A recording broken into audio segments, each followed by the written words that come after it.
And Van is going to discuss an incident that happened at work, a safety incident that's almost could have been fatal. So I'm going to let Van explain what went on. So Van, tell me what went on with this fatal incident. I work for a company that fabricated steel and aluminum, which pretty much coats and paint and a type of coating on the inside of the can, so it preserves the can, so solar and stuff like that very won't corrode the can. Okay. One day I was called a floor line lick, and basically what I did was take the coils, which range from 5 to 20,000 pounds with a crane, and put them on this carriage, which is loaded onto this arbor.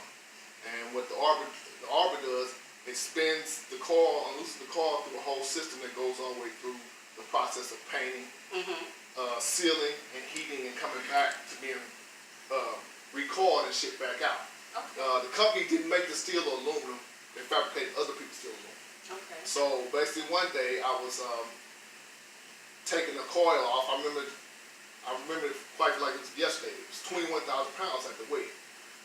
So I got up on the forklift, which is one of the real big forklifts you have to climb up in there. So I get up in the forklift and put my seatbelt on, got under the coil to lift it up. And when I lift it up, I heard, we know if we hear a clink, clink, clink sound, it means the coil has broke. So we have to get off and stop it before it unwinds through the whole system again, which is basically probably like a football field. So me doing that, jumping off, but as I went to jump off, I'm looking directly in front of the arbor, which is around where the coil is, and I see a leg flipping. A leg? A human leg? A human leg flipping on the coil. Oh my God. So I instantly got off, and by that time, everybody knows when they hear that sound, they come running. And the first thing they shouldn't have did, the engineer did, was he stopped it.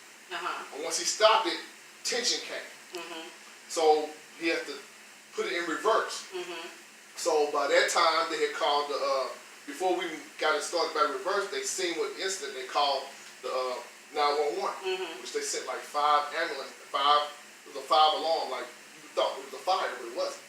Did you hear anybody screaming or anything? No, we didn't hear nobody screaming there, because it's loud. It's real loud in a big factory. It's real loud, and what I did hear is like when something breaks, and that's what we thought, but it didn't break. It was her. It was the person's leg.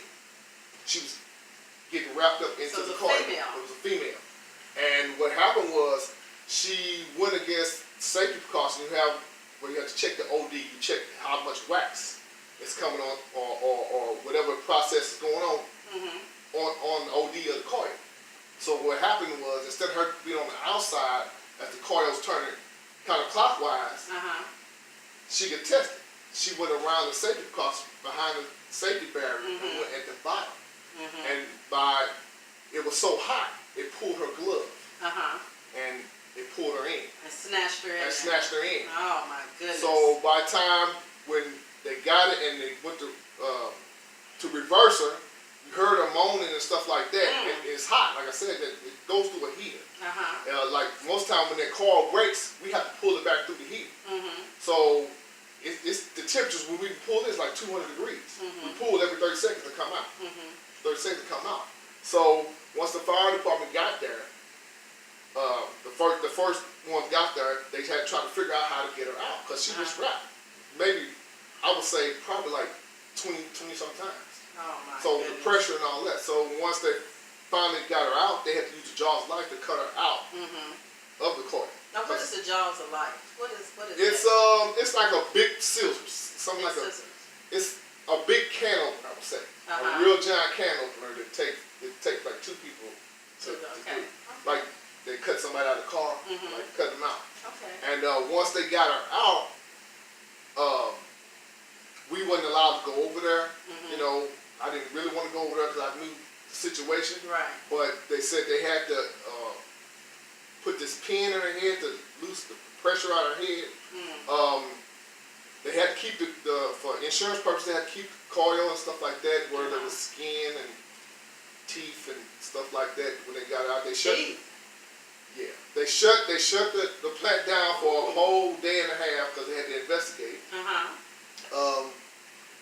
She had probably like maybe that I knew of maybe 15 surgeries.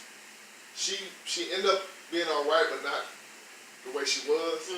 I don't know if she took any type of legal things, but I don't think if she did because she went beyond the safety bounds and did the wrong thing,